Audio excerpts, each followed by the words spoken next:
$100,000 అంటే almost 90 lakh rupees ఇప్పుడు మనం ఫీజు కట్టాలి యుఎస్ గవర్నమెంట్కి అమెరికాలో ఉద్యోగం చేయాలంటే. ఈ కాన్సెప్ట్ అసలు డబ్బులు కట్టి ఉద్యోగం చేయడం ఏంటి అంటే దీని వెనకాల ఉన్న హిస్టరీ తెలుసుకోవాలి. ఫస్ట్ ఆఫ్ ఆల్ ఒక 500 years అగో యూరప్ నుంచి ఇండియాని వెతుక్కుంటూ ఒక గ్రూప్ బయలుదేరింది. కొన్ని వేలాది మందితో పాటు ఆ షిప్లో క్రిస్టఫర్ కొలంబస్ అమెరికాకి రీచ్ అయ్యాడు. అక్కడుండే మనుషులతో వార్స్ జరిగాయి. వాళ్ళు వీళ్ళని ఓడించలేకపోయారు. ఈవెన్చువలీ యూరప్ వెళ్ళి అమెరికాలో సెటిల్ అయింది. సో మీకు ఇప్పుడు అమెరికన్ హిస్టరీలో నేటివ్ అమెరికన్ అంటే ఆ భూమి మీద వేలాది సంవత్సరాల నుంచి ఉండేవాడు లేడు. ఎందుకంటే వీళ్ళు వాళ్ళందరినీ చంపేశారు. వీళ్ళు డిక్లేర్ చేసుకున్నారు 15th centuryలో వీఆర్ ద నేటివ్ అమెరికన్స్. ఇది హిస్టరీ. ఇక్కడి నుంచి వీళ్ళు కంట్రీని బిల్డ్ చేసుకుంటూ వచ్చారు. ఆల్మోస్ట్ అబౌట్ ఒక 200-250 years ముందే పెద్ద పెద్ద sky scrapers, tunnels, roads, constructions అన్నీ రెడీ చేసుకున్నారు. ఇన్ ది ఇయర్ 1990కి వచ్చేసరికి ఐటీ బూమ్ వచ్చింది. కానీ ఇప్పుడు ఐటీ జాబ్స్లో పనిచేయడానికి వాళ్ళ దగ్గర స్కిల్ లేదు. సో కొత్తగా యుఎస్ పార్లమెంట్లో ప్రజెంట్ చేసిన బిల్లే H-1B. అమెరికాలో కాన్సెప్ట్ ఏంటి అంటే మీరు అక్కడికి చేరాలి అంటే మీ దగ్గర స్టేటస్ ఉండాలి, వీసా స్టేటస్. అది సిటిజన్ అయినా నాన్ సిటిజన్ అయినా ప్రతి ఒక్కడికి అప్లై అయ్యే రూల్. ఒకవేళ మీరు సిటిజన్ అంటే మీ స్కూల్లో అడ్మిషన్, మీ కాలేజ్లో అడ్మిషన్, మీ ఉద్యోగాల్లో అపాయింట్మెంట్ లెటర్ అన్ని ఆ కార్డ్ మీదే వస్తాయి. సేమ్ థింగ్ ఫారిన్ గ్రాడ్యుయేట్స్కి కూడా అప్లై అవుతుంది. ఇప్పుడు నేను ఇక్కడి నుంచి స్టూడెంట్గా వెళ్ళినప్పుడు నా వీసా స్టేటస్ F1. సో నేను F వీసా స్టేటస్లో ఉన్నప్పుడు బయట ఎక్కడా పని చేయకూడదు. కాఫీ షాపుల్లో గంటకి $10, $20, $15 సంపాదించి నేను ఫీజు కట్టుకుంటా అనే కాన్సెప్ట్ ఇల్లీగల్ స్టార్టింగ్ నుంచి. అఫ్ కోర్స్ లీగాలిటీస్ బ్రేక్ చేయడం మనకు అలవాటే కాబట్టి చాలామంది దాన్ని చాలా ఫ్యాసినేటింగ్గా ఒక స్టోరీలా చెప్తారు. నేను ఇన్ని గంటలు కష్టపడి పనిచేసి నేను ఫీజు కట్టాను. అందుకే ఇప్పుడు డిపోర్ట్ అవుతున్న స్టూడెంట్స్కి రీజన్ ఏంటంటే వాడు F1లో పెట్టే రూల్స్ని వాడు అప్లై చేస్తున్నాడు. ఇదివరకు వాళ్ళు అప్లై చేయాల. సో 2 years మీరు F1 వీసా అంటే స్టూడెంట్ వీసా ఫినిష్ అయిన తర్వాత ఇప్పుడు ఒక కంపెనీలో అప్లై చేశారు. నా కంపెనీకి అప్లై చేశారు అనుకోండి. నేను మీకు ఉద్యోగం ఇవ్వాలి అంటే మీ F వీసా స్టేటస్ని నేను చేంజ్ చేసి H-1Bలోకి తీసుకొని రావాలి. సో అది నేను చెయ్యాలి అంటే యాజ్ ఎ కంపెనీ నేను ఇప్పుడు మీ మీద $1,00,000 90 లక్షల రూపాయలు గవర్నమెంట్కి కట్టాలి. సో నేను మీ మీద $1,00,000 ఖర్చు పెట్టాలి అంటే మీలో అంత వర్త్ ఉంది అని నేను గవర్నమెంట్కి చూపించాలి. Point number 1, as a company నేను ఎందుకు మిమ్మల్ని ఫేవర్ చేస్తాను? నేను మీ మీద $1,00,000 ఖర్చు పెట్టి ఇంకో $150,000 మీకు జీతం ఇచ్చి నాకేం అవసరం? ఇదే ఫస్ట్ దెబ్బ. అయితే ఇదివరకు ఎలా జరిగింది అంటే H-1 అప్లై చేసిన తర్వాత కంపెనీస్కి ఉండే ఫీజు కేవలం $1,000-2,000 ఉండేది. అంటే 2 లక్షలు కట్టేసి ఈ ఏరియాలో, ఫర్ ఎగ్జాంపుల్ ఇప్పుడు నేను హైదరాబాద్లో ఉంటాను. హైదరాబాద్లో నేను ఒక ఐటీ ప్రొఫెషనల్ని వెతుకుతున్నాను. కోడింగ్ చేసేవాడు కావాలి. గవర్నమెంట్ ఏం చెప్తుంది? నువ్వు నీ ఏరియాలో యాడ్స్ రన్ చేయి. సిటిజన్ వస్తున్నాడా నాన్ సిటిజన్ వస్తున్నాడా నాకు పేపర్లో చూపించు. సో మనం యాడ్స్ వేసిన పేపరు వచ్చిన అప్లికేషన్స్ గవర్నమెంట్కి డేటాగా సబ్మిట్ చేసి నాకు హైదరాబాద్లో ఈ 30-40 కిలోమీటర్లు ఎక్కడా నాకు కోడర్ దొరకలేదు కాబట్టి నేను ఇండియా నుంచి వచ్చిన ఈ అబ్బాయి రమేష్ అనే అబ్బాయిని నేను అపాయింట్మెంట్ లెటర్ ఇస్తున్నా. Okay, approved. అప్పుడు మీ పాస్పోర్ట్లో ఏదైతే పేపర్ ఉంటుందో F1 అని వీసా ఉంటుందో అది చేంజ్ అయ్యి H-1Bకి మారుతుంది. దానికి ఒక వ్యాలిడిటీ ఉంటుంది. 3 years or 2 years or 1 year, maximum 6 years. ఇది వరకు ఎలా ఉండేది? 6 years లోపు నేను యాజ్ ఏ కంపెనీ అబ్బాయి చాలా మంచోడు, ట్రాక్ రికార్డ్ చాలా బాగుంది, క్రిమినల్ హిస్టరీ లేదు, డ్రగ్ రికార్డ్ లేదు, అంటే డ్రగ్స్ గాంజా తీసుకోవడం ఇలాంటి అలవాట్లు ఎక్కువ, ఎక్కడ ఏమీ యాక్సిడెంట్స్ చేయలేదు. సో నేను రికమెండేషన్ లెటర్ ఇస్తున్నాను, తినని గ్రీన్ కార్డ్కి అప్రూవ్ చేయండి. అదో డిఫరెంట్ డిపార్ట్మెంట్ USCSకి వెళ్ళి అక్కడి నుంచి మీ గ్రీన్ కార్డ్ అప్రూవల్స్ అనేవి, మీ బ్యాక్గ్రౌండ్ చెక్స్ అనేవి అయ్యి అలా మీరు గ్రీన్ కార్డ్ వెయిటింగ్ లిస్ట్లో ఫస్ట్ వస్తారు. కొన్ని సంవత్సరాలు గడిచిన తర్వాత గ్రీన్ కార్డ్ వస్తుంది. అలా గ్రీన్ కార్డ్ మీద ఇంకొన్ని సంవత్సరాలు గడిచిన తర్వాత సిటిజన్షిప్ అనేది వస్తుంది. సో ఇందులో ప్రతి ఉద్యోగానికి ఒక్కొక్క వెయిటింగ్ టైం ఉంది. ఐటీకి ఒక సర్టన్ వెయిటింగ్ టైం, డాక్టర్స్కి ఒక సర్టన్ వెయిటింగ్ టైం, లాయర్స్కి ఒక సర్టన్ వెయిటింగ్ టైం. ఇప్పుడు కరెంట్ ప్రాసెసింగ్లో ఉండే year for green card of Indian passport holders 2013. 2013లో సబ్మిట్ చేసిన అప్లికేషన్స్ ఇప్పుడు గ్రీన్ కార్డ్ అప్రూవల్స్కి వెళ్ళాయి. అంటే 2024-25లో అప్రూవ్ చేసినవి ఎప్పటికి రావాలి? అందుకే ఒక అనాలిసిస్ ఏం చెప్తుంది అంటే ఇండియన్స్కి సిటిజన్షిప్ రావాలంటే అప్రాక్సిమేట్లీ 200 years పడుతుంది అని. So coming back to H-1B. ఇప్పుడు నేను యాజ్ ఎ కంపెనీ మీ మీద నేను $1,00,000 ఖర్చు పెట్టలేను. సో నేనేం చేస్తాను?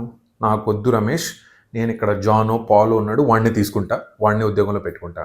ఈ సిచ్యువేషన్ రావడానికి కారణం ఏంటి? పెరుగుతున్న ఇండియన్ పాపులేషన్. సో డేటా ఏం చెప్తుంది అంటే వీళ్ళకి వచ్చే ప్రతి 100 అప్లికేషన్లో 72 అప్లికేషన్స్ ఇండియన్స్వి. లాస్ట్ ఇయర్ 2 లక్షలకు పైగా అప్లికేషన్స్ అప్రూవ్ అయ్యాయి H-1Bలో. అందులో 72% అప్రూవ్ అయినవి ఇండియన్స్వే. దీన్ని పొలిటికల్ యాంగిల్ నుంచి చూస్తే జో బైడెన్ పార్టీ ఇండియన్స్ని అండ్ బయట నుంచి వచ్చే టాలెంట్ని ఎక్కువ ఫేవర్ చేసేది. అందుకే మీకు ఆ టైంలో డిపోర్టేషన్, ఎయిర్పోర్ట్ నుంచి ఎగ్జిట్ ఇచ్చేయడాలు లేదా వీసాలు రిజెక్ట్ అవ్వడాలు చాలా తక్కువ ఉండేవి. రిపబ్లికన్ పార్టీ లీడర్ ఎవరైతే డొనాల్డ్ జే ట్రంప్ ఉన్నారో హీఈస్ ప్రో రైట్ వింగ్. మన దగ్గర ఎలాగైతే మత కలోహాలు ఒక ప్రాబ్లము, మతాలని ముందు పెట్టి పాలిటిక్స్ ఎలా అయితే నడుస్తాయో అదే వెస్ట్లో అమెరికాలో జాబ్స్ని ముందుకు పెట్టి నడిపిస్తారు. సింపుల్గా చెప్పాలి అంటే రిపబ్లికన్ పార్టీ రిప్రజెంటేటివ్స్ మీకు ఉద్యోగం రాకపోవడానికి రీజన్ ఈ ఇండియన్సే, 172 మంది వీళ్ళే ఉన్నారు అని ఒక నెరేటివ్ స్టార్ట్ చేశారు.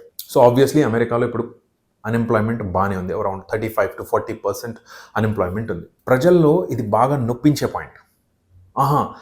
వీళ్ళకి ఓటేస్తే వీళ్ళు బయట కంట్రీ వాళ్ళకి ఫేవర్ చేస్తున్నారు, సో మనం రిపబ్లికన్ పార్టీని గెలిపిద్దాం అని రిపబ్లికన్ పార్టీలో పవర్లో తీసుకొచ్చారు. So appeasement politics. ఇప్పుడు వాళ్ళు ఇచ్చిన ప్రామిస్ని వాళ్ళు నిలబెట్టుకుంటున్నారు. ఎవరు సాఫ్ట్ టార్గెట్?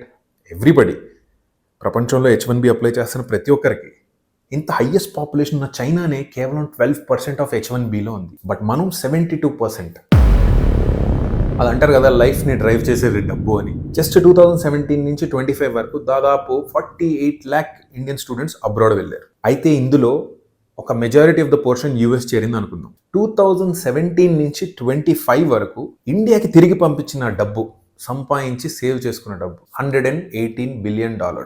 క్యుములేటివ్గా చూస్తే 13.2 lakh crore ఇండియన్ రూపీస్ ఇండియాకి తిరిగి వచ్చాయి.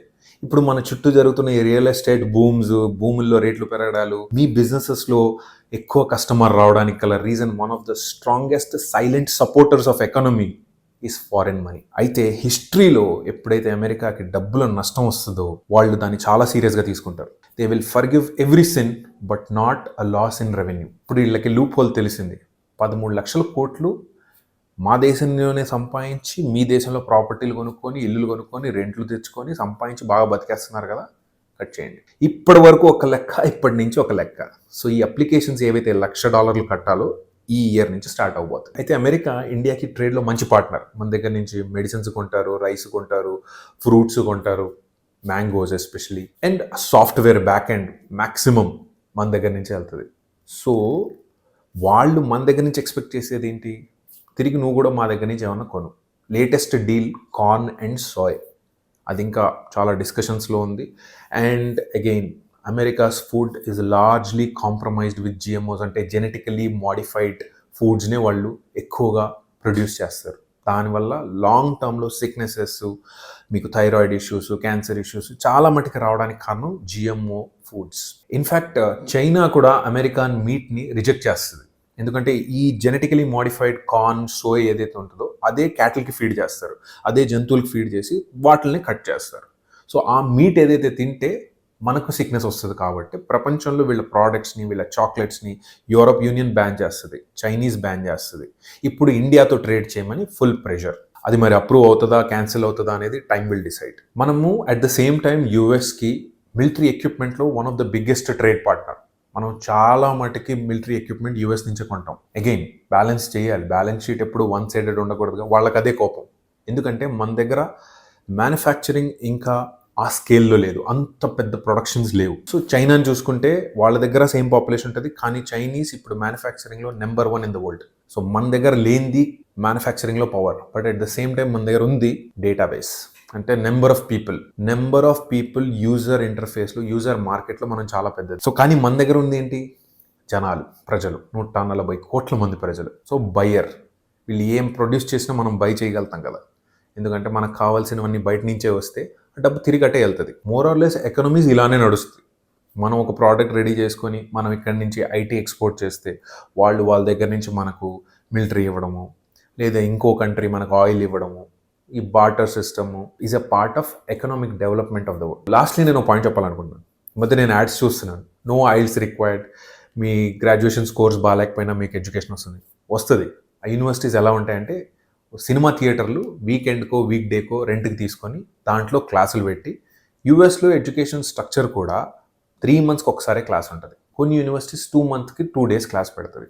మిగతా రోజులంతా మీరు లైబ్రరీలోనో ఆ ఊర్లోనో పని చేసుకుంటూ బతకండి, చదువుకోండి అని. అది వాళ్ళ స్ట్రక్చర్. అయితే మనం ఏం చేస్తున్నాం, ఆ 2 monthsకి ఆ ఊరికి వెళ్ళిపోయి, ఫర్ ఎగ్జాంపుల్ న్యూయార్క్లో మీరు బేస్ అయ్యి లేదా షికాగోలో మీరు బేస్ అయ్యి ఉంటే మీ ఊరు ఎక్కడో ఒక 200 kilometers దూరం ఉంటుంది. ఫర్ ఎగ్జాంపుల్ మీ యూనివర్సిటీ నిజామాబాద్లో ఉందనుకోండి. మీరు 2 నెలల్లో ఒక్కసారి యూనివర్సిటీకి ఒక రోజు వెళ్ళి క్లాసులు అటెండ్ చేసుకొని, మిగతా 2 మంత్స్ హైదరాబాద్లో ఉండి జాబ్ చేసుకొని, డబ్బులు సేవ్ చేసుకొని, స్కూల్ ఫీజు కట్టుకొని, ఇంటికి కొంచెం డబ్బులు పంపించుకుంటూ వెళ్తే చీప్ లేబర్ కింద కౌంట్ అవుతున్నారు. సో ఆ చీప్ లేబర్ వాళ్ళ దగ్గర ఆల్రెడీ దండిగా ఉంది. చాలామంది ఉన్నారు. వాళ్ళ సిటిజన్స్ చేసే పనే ఇది. మీరిప్పుడు వెళ్ళి చీప్ లేబర్ని రీప్లేస్ చేస్తున్నారు. అందరూ కాదు. బట్ మీరు ఇలా చేయడం వల్లనే ఇలాంటి రూల్స్ పాస్ అవుతున్నాయి. సో నెక్స్ట్ టైం మీకు ఏమన్నా యూనివర్సిటీస్, ఎడ్యుకేషన్ కన్సల్టెంట్స్ ఇలాంటి మాటలు మాట్లాడితే వాళ్ళు ఇస్తున్న యూనివర్సిటీస్ బ్యాక్ అండ్ డేటాని మీరు చెక్ చేయండి. ఇది age of technology, age of AI. మీరు ఒక క్వశ్చన్ అడిగితే చాలు, దాని మీద 1,00,000 పేజీలు వస్తాయి. ఏదో అందరూ వెళ్తున్నారు కదా మనం వెళ్దాం, ఏదో స్టేటస్ సింబల్ అయిపోయింది అని మటుకు వెళ్ళకండి. వెళ్ళి బాధలే పడతారు. At the same time deport అయ్యి ఉండే పరువు కూడా పోతుంది. వాడి కేటగిరీ పెట్టింది ఏంటి? H1B అంటే నాకు లేని స్కిల్ వాడిని నేను వెతుకుతున్నా అని. అంటే నా సిటిజన్స్లో లేని స్కిల్ నేను బయట కంట్రీలో వెతుకుతున్నాను. దాన్ని మర్చిపోయి మీరందరూ లేబర్ జాబ్స్కి దిగితే మీకు ఎలా అక్కడ ఉండే స్పేస్ దొరుకుతుంది? ఈ విషయాన్ని మీరు ఆలోచించండి. బికాస్ అక్కడికి వెళ్ళడానికి కూడా మీ డాడీ, మీ మమ్మీ చాలా కష్టపడి లేదా ఉండే ఆస్తులు అమ్మి పంపిస్తున్నారు. స్కిల్ లేని స్టూడెంట్స్ ఇక్కడికి వచ్చి వీళ్ళ చిన్న జాబ్స్ తింటున్నారు అనే ఈ క్లీన్ డ్రైవ్ ఏదైతే స్టార్ట్ చేశారో H1 దాకా చేరింది.